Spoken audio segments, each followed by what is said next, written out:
Hello, at the end of this video, you are going to fully understand both the base elements, what element reactions do, the element reaction order, because yes, applying water onto fire is different than applying fire onto water, as well as what the best combos are in the game to apply maximum DPS. I'll do my best to make this both informative and structured, and if that sounds interesting to you, please do consider liking and subscribing, as those two things help me out a lot, and currently my goal is 50,000 subscribers.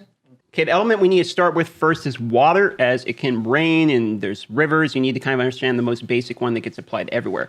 Now, when water is applied to somebody, or the wet effect in and of itself does not actually do anything. What the wet effect does is apply a base level of element for another element to come in and react with. If I throw electricity on it, it becomes electrocharged. All right, electrocharge will apply to other characters within that same water element and trigger to them. Think of it like it's conducting the electricity. Whereas if I apply frost to somebody who's wet, what will happen is they will freeze. It makes sense, right? They're wet, now it's cold, they have frozen. If you apply a heavy attack to somebody who is frozen, it applies the shatter effect, which does a large amount of burst damage. Now, keep in mind, the water effect in and of itself is not something that does something, okay? Like I said earlier, you have to apply other effects onto it.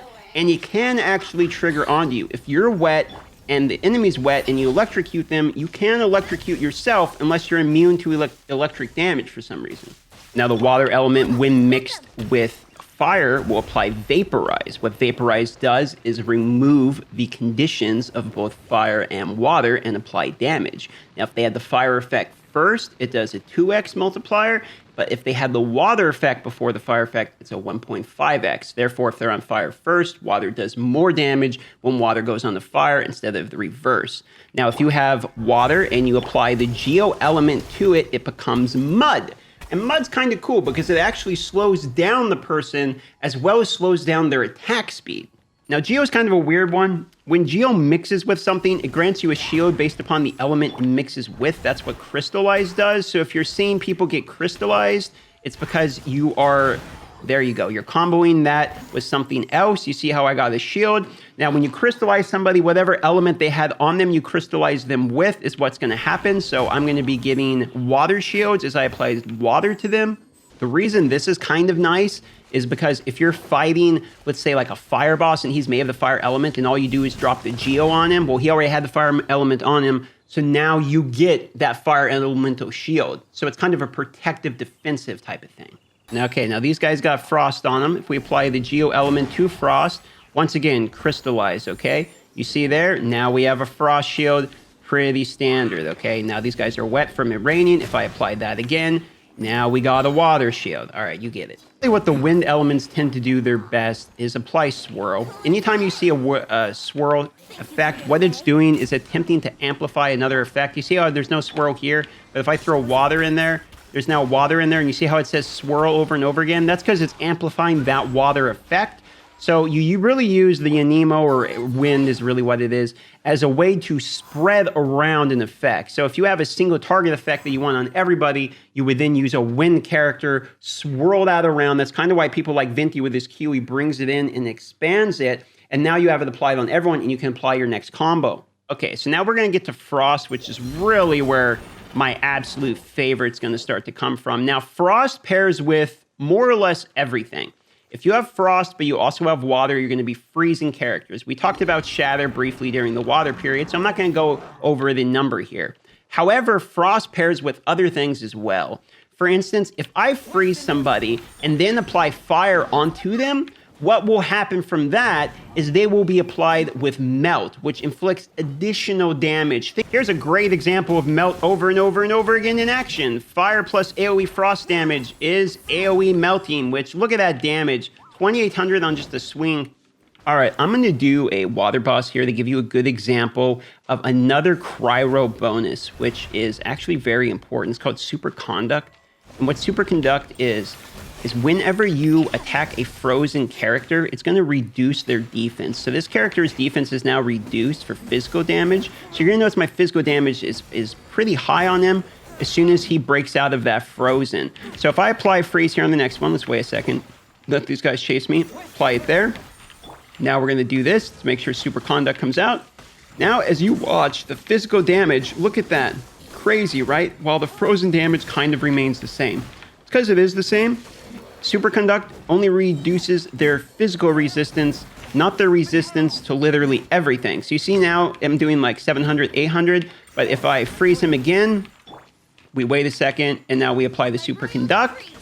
His defenses are now down. Now if we attack him outside of the freeze zone, so we can apply normal damage, you can see the physical damage was in fact higher. There was a 1,000 plus while the Superconduct was still triggered. Now it does not last for that long. I think it's 15 seconds, but I'm not 100% sure on that. But reducing the defense of larger characters can be a reason you can actually melt them. Okay? For instance, the wolf boss here, the weekly treasure, he actually has frost on him. So you probably want to apply fire to melt him, but on top of it, electricity to superconduct, so that way his defense is lower than use like physical damage on him, for example, is one way to melt him. That's why people use Fischl against him, is because she's consistently superconducting him over and over and over again while applying physical damage from her bow. So she does insane damage to this guy. All right, so let's have an example. Let's apply fire to these characters. These characters now have fire on them. We're going to go ahead and put Oz right on it, so that way we can see the damage. Check out that overload. Big old hit, right? Now, if I continually hit them again with another piece of fire here, right? Let's make sure we got electric on them real quick. There we go. He's electric. Fire again. Get him, boy. Overloaded once again. Now, overload does a large amount of damage, and you're not seeing very good damage numbers here. One, because Zingling isn't maxed out. Two, Fischl isn't maxed out. I'm not really using these characters. But you definitely want to pair electricity with fire, and then if you can, throw in the water to get Vaporize as well. So you have this whole combo of fire into Vaporize into water, and you can damage so quickly. All right, let's give you another example here. We have fire with Changling, or Shengling, I think is how you pronounce it. We have electric with Fischl. We have freeze with Changyang, so we can apply Superconduct to reduce the defense. And we have Mona for the water. So we're going to go ahead and lay down Mona here. Get the water going. We're going to apply the fire effect, which will apply Vaporize. Look at this over and over and over again. Let's take out the fire piece right here real quick. There goes the Superconduct. Into the fire once again. Into the melt. There, now he's about to drop. And now we can do the Super Burst. And let's see exactly how quickly we can melt this guy using the burst that we're familiar with here. Okay, there, we got everything up. Now go, go, go. Superconduct. Electricity. Fire. And I just leveled my world rank, so this guy is as hard as it's ever going to get for me. And you can see how we can use all those different combos. There's Overload, Electro Charge, Superconduct if we can get the frost on him here. There it is. There's Superconduct once again. Let's get the water on him. And the fire. And the bird. There, now we can go. No rest for the wicked. Get the electricity on him. Once again, the fire. Back to the bird again. AoE from Mona into the water so we can get the electricity. And we should be able to finish him off with Changyang. Oh, we lost Zingling. She's level, to give you an idea, she is level 45. I only have one character in here that's anywhere worth the level to be able to deal with this stuff. And it is Changyang. Superconduct over and over and over again. We can do a physical damage. And there we go. The boss is finally down. So that gives you an example of maybe a way you can go ahead and use your characters. I like to use frost, water, fire, and electric. I think those four are probably some of the best DPS you can do. If you're doing trash mobs, you can also use like Venti or Swirl or Sucrose, anyone to suck people in together, so that way you can nuke them down that way. But I prefer continual application of electric plus fire. This will give you overload. If you can throw in water in there, it will give you vaporize. If you can throw in frost in there, it's going to give you the defense down. Now, overload's better than vaporize, so you can just stick to overload if you prefer and completely remove the water out of there. But then unless it's a boss, you're not getting your freezes. So I really like to have that. Plus, I really like to have Superconduct. So that way frost plus electrics is always in there for me.